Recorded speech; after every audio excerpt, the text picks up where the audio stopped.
Crime से जुड़ी हर छोटी बड़ी खबर को जानने के लिए सब्सक्राइब करें A1 क्राइम। साथ ही किसी भी नोटिफिकेशन को पाने के लिए बेल आइकन को प्रेस करना ना भूलें।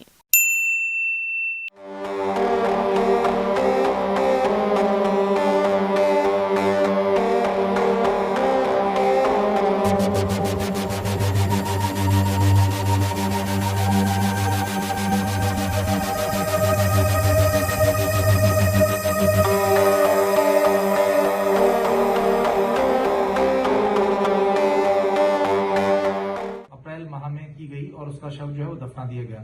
इसी आधार पर एक प्रारंभिक जांच क्षेत्राधिकारी द्वितीय के द्वारा की गई और उसमें घटना का होना पाया गया। इस आधार पर मजिस्ट्रेट की अनुमति लेकर शव का उत्खनन कराया गया और शव का पोस्टमार्टम भी इसमें कराया गया।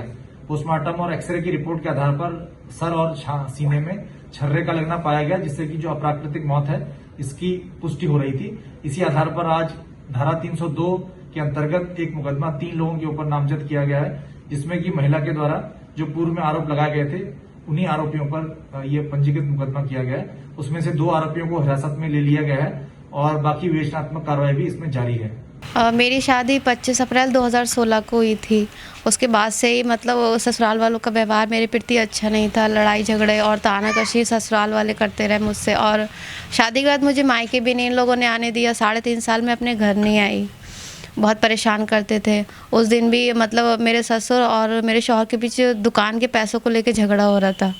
आए दिन कलेश होता था। दुकान के मेरे शौहर की रेडीमेड की दुकान थी कपड़े की, उसी चीज़ को लेके हमेशा मतलब घर में कलेश होता था, झगड़ा होता था। उस दिन भी 11 अप्रैल 2020 को भी यही बात हो रही थी। मेरे शौहर और ससुर और देवरों के बीच ना पैसों को और दुकान को लेके झगड़ा चल रहा था। मैं किचन में खाना बनाने चली गई, फिर मैंने एकदम फायर की आवाज़ सुनी, तब मैं किचन से दौड़ के कमरे की तरफ गई। कमरे में देखा तो मेरे शौहर मतलब खून से लथपथ तख्त पे पड़े हुए थे और मेरे ससुर वहीं बंदूक लिए मतलब तख्त के पास खड़े थे और देवर दूसरी साइड तख्त के खड़े हुए थे। सब कमरे में एकदम मौजूद हो गए। मैं ये सब देख के एकदम चीखी और बेसुध हो गई थी।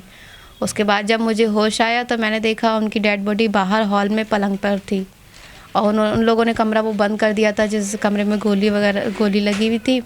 और फिर जब मुझे होश आया तो मतलब मैंने कहा ये सब ऐसा, तो उन्होंने मुझे खामोश कर दिया, धमका दिया कि किसी को कुछ बताना नहीं। ये कहना छत से गिर के मौत हो गई, वरना अगर बताओगी तो तुम्हें भी मार देंगे, तुम्हारी बेटी को भी मार देंगे। मेरी एक बेटी है 3 साल की, शिफा, वो अभी भी उन्हीं लोगों के पास है। उन्होंने मेरी बेटी भी मुझे अभी तक नहीं दी है। क्या हुआ? वो लोगों ने क्या किया? उसके बाद जी उन्होंने फिर मतलब सुबह सवेरे ही फजर के वक्त उन्हें दफन कर दिया था। उसके बाद मैं 40 दिन तक वहीं रही। उन्होंने मुझे मतलब एक बैठक में कैद करके रखा। जब मैं वहाँ से फिर मतलब मैंने अपने घर वालों से कहा मुझे यहाँ से ले चलो वरना मैं मर जाऊँगी। मतलब फिर रिश्तेदार जो 40 में आए थे उन लोगों के ज़रिए मेरे घर वाले फिर मुझे यहाँ मायके ले आए। फिर मैंने जब अपने इद्दत का समय पूरा कर लिया तब हमने मतलब थाना किला में तहरीर जाके दी थी कि फिर जब वहाँ तहरीर दी तो कोई सुनवाई नहीं हो पाई। उसके थाने वालों ने भगा दिया आपको?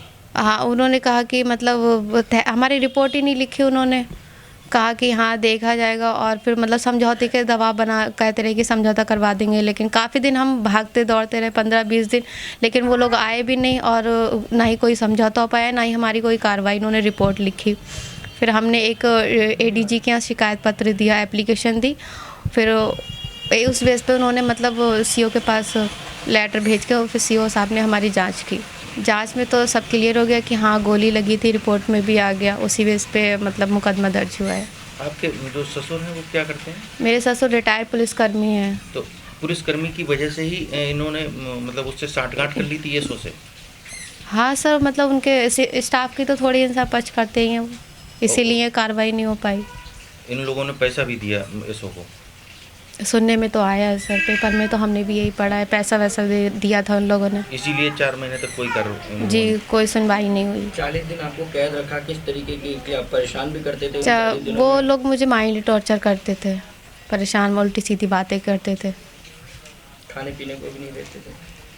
खाने पीने को तो सर खुद ही नहीं, जब इंसान दिमागी रूप से परेशान होता तो खाना पीना तो उसमें वैसे भी नहीं अच्छा लगता है कुछ भी। बेटी अभी भी वहीं है मेरी बेटी। क्या चाहती हैं? अब ये है मुकदमा लिख गया, अब उन लोग के जो सच है वही सामने आए, उन लोग के खिलाफ कार्रवाई की जाए कानूनी रूप से। मैं बेटी को लाना चाहती हूँ अपने पास, पर उन्होंने 6 महीने मेरी बेटी उनके पास रही, उन्होंने अपने घर पे भी नहीं रखा मेरी बेटी को, अपने रिश्तेदारों में रखा है, मुरादाबाद कभी जहानाबाद, और बेटी को चढ़ा सिखाया, मतलब मम्मा अच्छी नहीं है, उनके पास नहीं जाना। तो अब बेटी मुश्किल मतलब आएगी भी या नहीं मुझे भी ये भी नहीं पता। उन्होंने बेटी को मेरे पास दिया भी नहीं, अभी तक वहीं पर है। क्या नाम है ससुर का आपके? अंसार खान। और देवर आपके? देवर है एक सरफराज और आमिर। ये मेरी भतीजी है हिना खान। इनकी शादी जब हुई थी, शादी के बाद इन्होंने एक भी दिन हमारे घर नहीं आने दिया। 3.5 साल तक अपने घर पे रखा और परेशान भी करते रहे, लेकिन हमारी मम्मी ख़त्म हुई और हमारे भतीजे की शादी भी हुई, एक लड़की की शादी हुई, और फिर इनके मामू की शादी वगैरह में उसमें बिल्कुल नहीं आने दिया इन्होंने।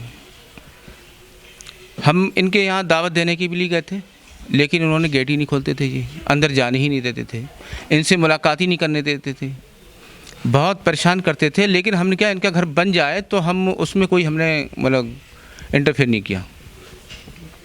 क्या हुआ? अब उसमें ये हुआ कि इनके पति जो थे वहाँ पे रहते थे 9 मील 17 मील मजोरा में, वहाँ पर इनकी दुकानें बनी हुई हैं। तो इनके पति वहाँ रहते थे, इनकी रेडीमेड की दुकान थी वहाँ से घर पे आते थे। ये चाहते थे कि मेरी बीवी मेरे साथ रहे, फिर भी इसको उन्होंने वहाँ पर नहीं जाने दिया। इस बीच इनका झगड़ा होता था कि मैं साथ में रखूँगा। वहाँ से पैसा लाकर इनको दिया करते थे, अपने वालिद और वालदा को, माँ बाप को पैसे दिया करते थे ये। लेकिन जब पैसा इकट्ठा हो गया उनके पास, तो उन्होंने पैसे वगैरह मांगे। पैसे के चक्कर में इन्होंने उनको तंग किया, कई दिन से झगड़ा चल रहा था और उन्होंने झगड़ा होते होते ही उसको ख़त्म भी कर दिया, गोली मार के उसकी हत्या कर दी। आपस में झगड़ा हुआ बाप बेटों में। अंसार खान तो मौजूद थे, सरफराज थे उनका बेटा, और आमिर उनका बेटा, ये चारों लोग वहाँ मौजूद थे और इनसे झगड़ा हो रहा था। पैसे की लेन देन की बात चल रही थी, होते होते कमरे के अंदर चले गए और उन्होंने उनकी गोली मार दी और उसकी हत्या कर दी। बेटी का घर बिगड़ गया, उसका शौहर चला गया, उसका सुहाग लुट गया, उसके पास कुछ भी ना रहा। जब ये परेशानी सामने आई तो ये 40 दिन तक वहीं पर रही, इन्होंने किसी से कोई मुँह नहीं खोला।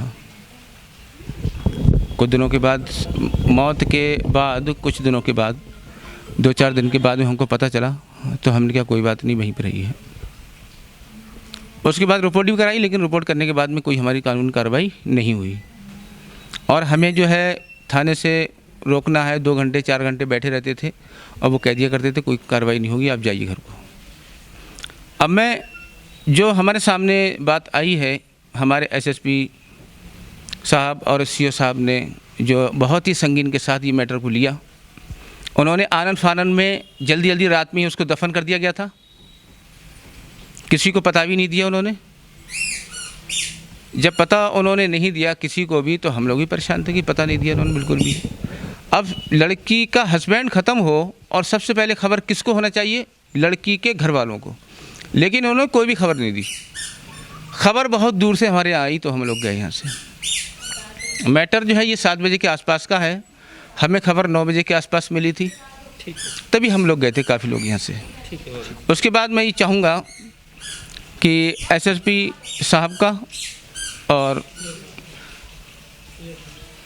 सीओ साहब शाद मियाँ खान का बहुत बहुत शुक्रिया गुजार हूँ मैं कि उन्होंने हमें इंसाफ दिलाया और उनकी बॉडी को निकाल कर पोस्टमार्टम कराया, जिसमें उनकी सच्चाई बिल्कुल उजागर हो गई, सामने हो गई।